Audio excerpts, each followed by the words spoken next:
Hi everyone! Welcome to the Empath Tarot Case, another love reading, timeless and general. Take what resonates lang po. Maybe some part of the reading makaresonate kayo, some part of it hindi. Totally makaresonate na parang kwento na inyo ito, or hindi naman dahil maraming energies, iba't ibang mga love connections. And reminder lang po, full moon po today. Okay? Kahit maulap dyan sa inyo, kahit umuulan dyan, kahit hindi nyo makita ang moon, still, full moon pa rin po. Malakas ang energy ng moon para makatulong sa ating mga manifestations. Okay? Mag-meditate muna bago mag-manifest. Inhale, exhale, hanggang makalma ang iyong mga isipan. Mag-visualize kung anong nais ninyo, kung anong intentions ninyo. Kailangan pure and good intentions lang po. Visualize. Kailangan damahin ninyo. I-feel ninyo kung ano yung minamanifest ninyo. Kailangan with feelings yan. As if nangyayari na yung nais ninyong mangyari. Okay. More messages sa Spirit Guide.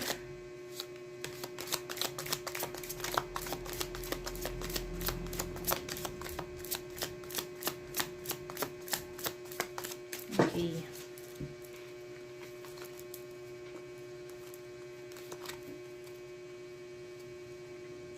Four of Pentacles,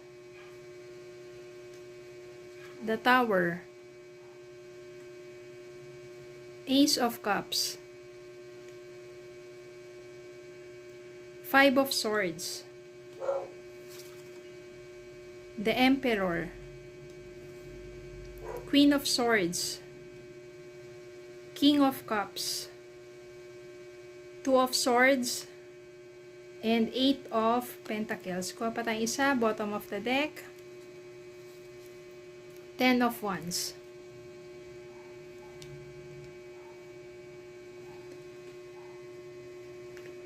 Four of Pentacles. Ayan. Ito yung characteristic ng person mo na maaring masyado siyang masyado siyang possessive. Ayan, possessiveness, financial, pati sa financial matters, no? Parang masyado siyang yung matindi yung niya pagdating sa pera, na parang ayaw niya magtiwala sa iba pagdating sa pera. Pagdating naman sa love, masyadong possessive, no? Maaring nasasakal ka na ng taong ito. Dumating sa point na hindi mo na kinaya. Ten of Wands, Tower.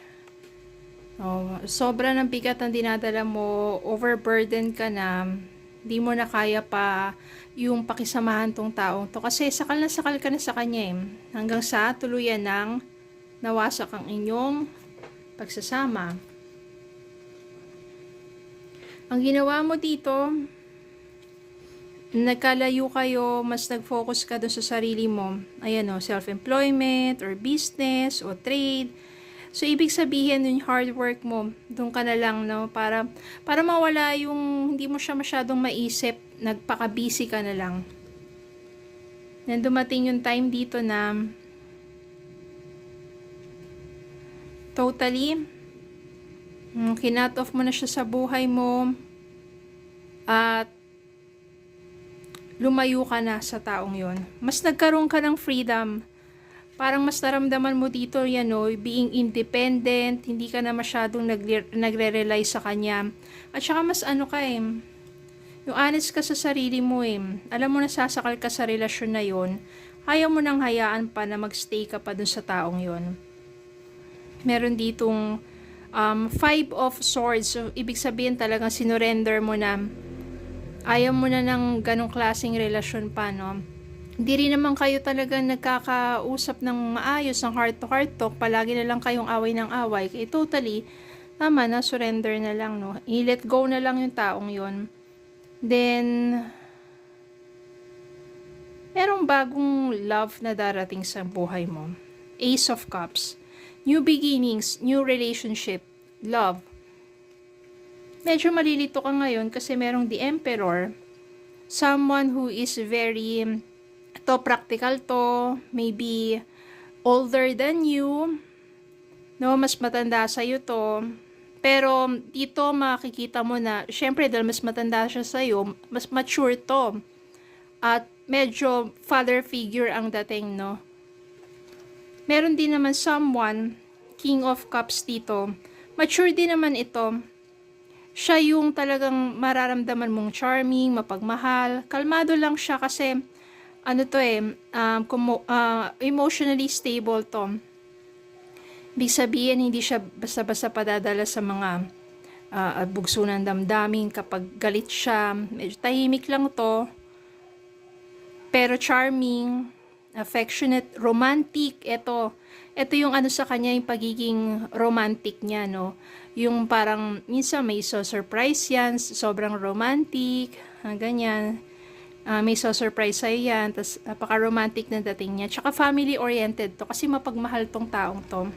Ngayon, ikaw naman to yung mahihirapan ka magdesisyon kung sino sa kanila. Kasi nga naman, di ba parang pareho naman sila, may mga kanya-kanyang katangian, pero naiipit ka, no? Dahil parang pareho silang nagtatagisan para sa pagmamahal mo. Tingnan natin kung ano pa yung mga iba pang message para sa'yo. So, Spirit Guide. Sino ba sa kanila? Ano ba yung mga signs?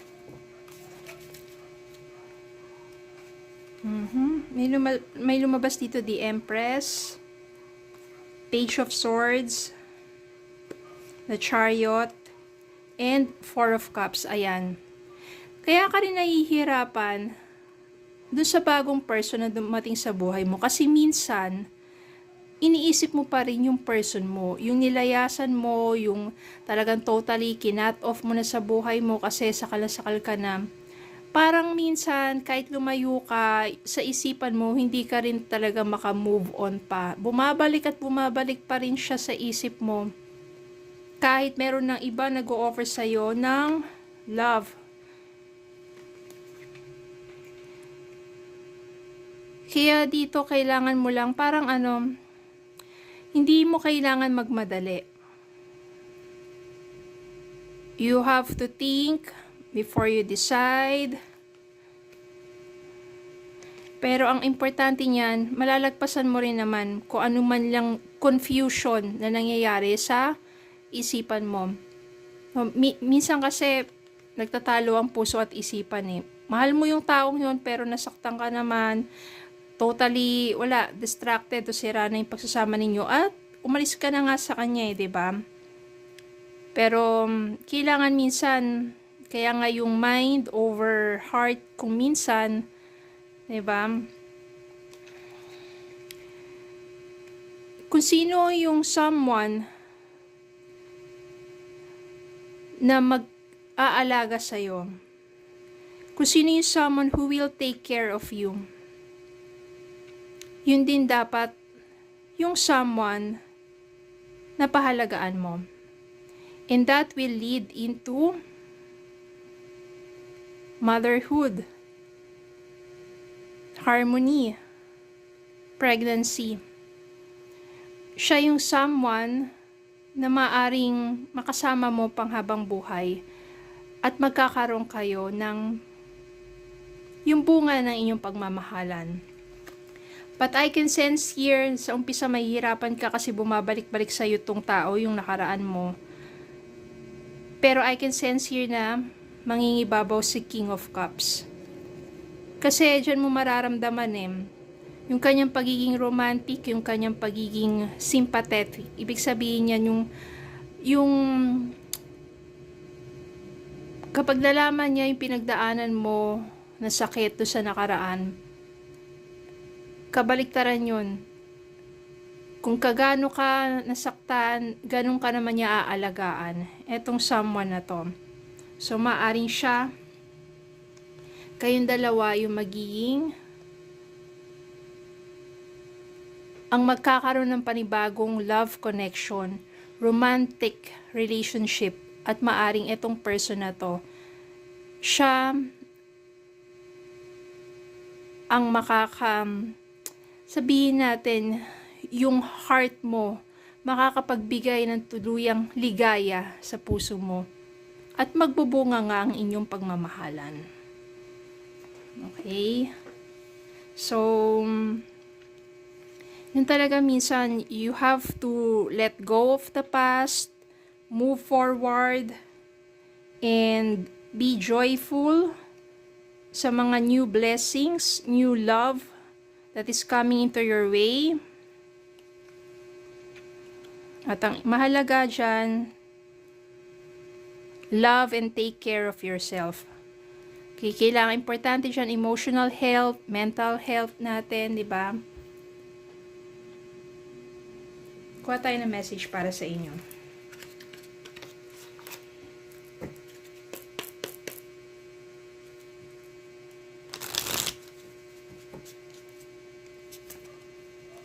Beware of codependency. Addictive behaviors are affecting your romantic life. Ito yung nangyari sa inyo ng person nyo before. Masyado rin codependent kayo sa isa't isa at the same time, deception. Someone is wearing a mask in this relationship. Ayun din. Ang dami niya rin ginawa sa yung mga kasinungalingan. Forgive and release. You are stronger when you carry love and forgiveness rather than anger. Kailangan mo nang i-release yung hatred and forgive that person and move forward with your life. Divine timing. Be patient while things are unfolding. This connection is worth the wait. So, divine timing para sa inyong dalawa ni King of Cups. Dahil yung connection ninyo, sacred yan. At magbubunga nga ang inyong pagmamahalan. Once na-meet mo na yung taong yung mararamdaman mo na yung kakaibang ligaya ng puso mo. Kaya, you don't have to rush. Just be patient, okay? So, yun lang po. Maraming salamat po for watching. Please don't forget to like, share, comment, subscribe, follow me Facebook and YouTube. Have a good day po and God bless.